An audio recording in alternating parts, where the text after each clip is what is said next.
Hi, this is Matt's Rundown. If you enjoy movie reviews and trailer reactions, well, you're in the right place. So why not subscribe and hit the like button down below.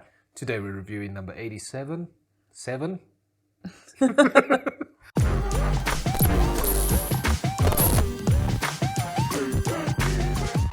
Seven is a 1995 psychological crime thriller directed by David Fincher. It stars Brad Pitt as Detective David Mills, Morgan Freeman as Detective William Somerset, and Kevin Spacey as John Doe. Seven follows Detective Mills and Detective Somerset as they hunt a serial killer driven to murder people according to the 7 deadly sins. The good. The directing in this movie is really good, and Brad Pitt is amazing in his role. But I mean, he always is. It's quite a departure from what you normally expect him. I mean, in 1996. Yeah. It's more or less a departure from what he normally did. And I think he did a really good job getting into this angry role.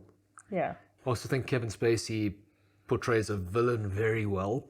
He's very subdued but ominous as well. It's not this over-the-top villainous exchange that he has with everybody. It's quite understated, and it's very, very effective in building a creepy atmosphere around him. It's very controlled. Yes.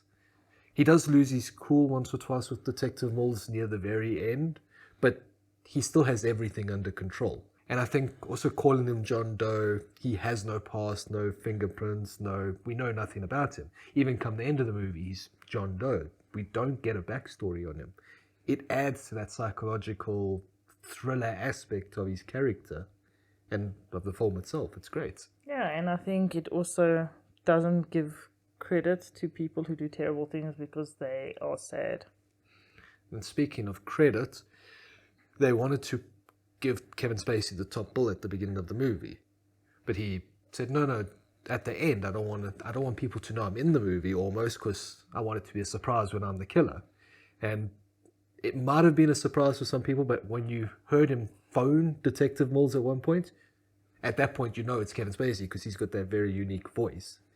And then they double billed him at the end, because we saw you also commented on it, the first name is Kevin Spacey, and then later on in the credits he's again listed as John Doe.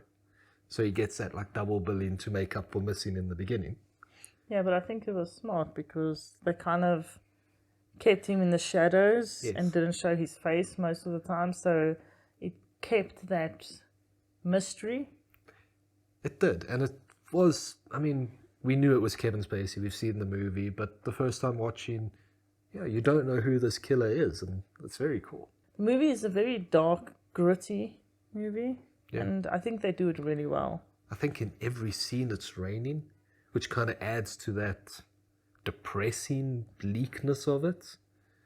And the whole movie is quite bleak. The ending, the message, everything throughout it is quite bleak, but bleak in a good way. How? In an enjoyable way.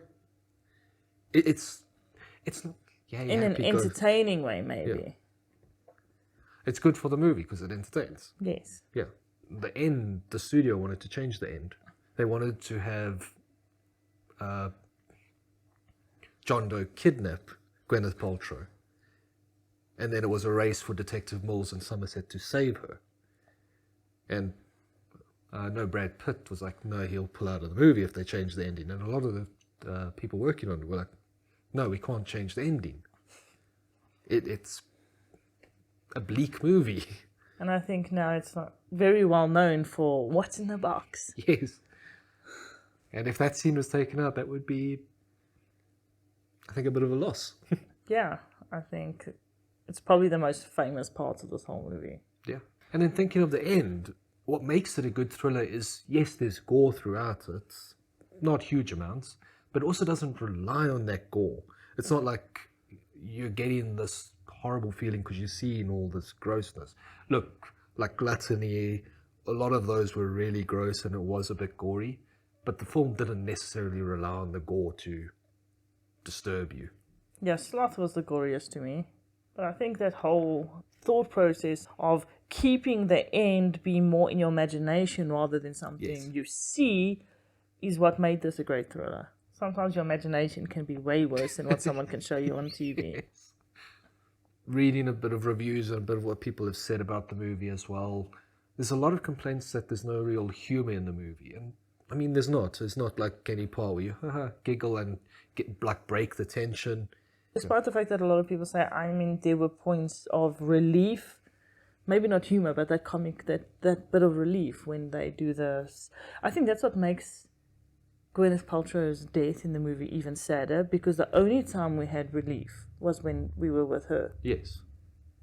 But when she died, the goodness in his life is gone. The goodness in the movie, the connection is gone, yeah.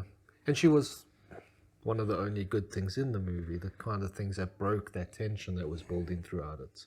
I think in terms of bad, we didn't really have anything bad to say about the movie. No. I thought it was good, and I don't think it's necessary for a movie to have lots of pieces of comic relief. No. Sometimes you need to get comfortable in your discomfort, and it allows you to sit with it and thus gets you to feel it more. And I think they want you to be uncomfortable in most of this movie. Yes. Overall, it's a great movie. You can see a lot of influence it's had on pop culture, especially now. I mean, Saw draws heavily from it. The message killer who's looking to reform people, the types of almost traps that were put into place. So yes, you can see the influence it's had. It's very relevant, the movie. Yeah. And it's good. I mean, it's really, really a good movie as well. Let's not forget that. It's worth watching.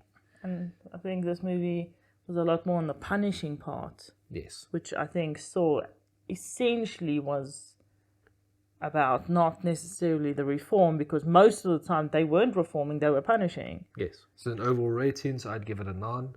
I'd give it an 8. 8. So it leaves it with an 8.5, which is pretty good. Yeah, it's very good. And just in terms of who should watch it, I think anyone who enjoys Brad Pitt and Morgan Freeman, and that's basically everyone because they're amazing. And if you enjoy thrillers and you want to get a bit of a understanding of the beginning of franchises such as Saw, this is a really good movie to watch. Definitely. And if you're sitting and thinking, nah, there's no influence on Saw, rewatch it, because maybe you'll change your mind. Because I actually didn't think there was an influence either until we rewatched it now. And then I'm like, oh, no, I can see it. So let us know in the comments down below, what's your favorite psychological thriller? Don't forget to like and subscribe. It really helps us out. Bye. Later.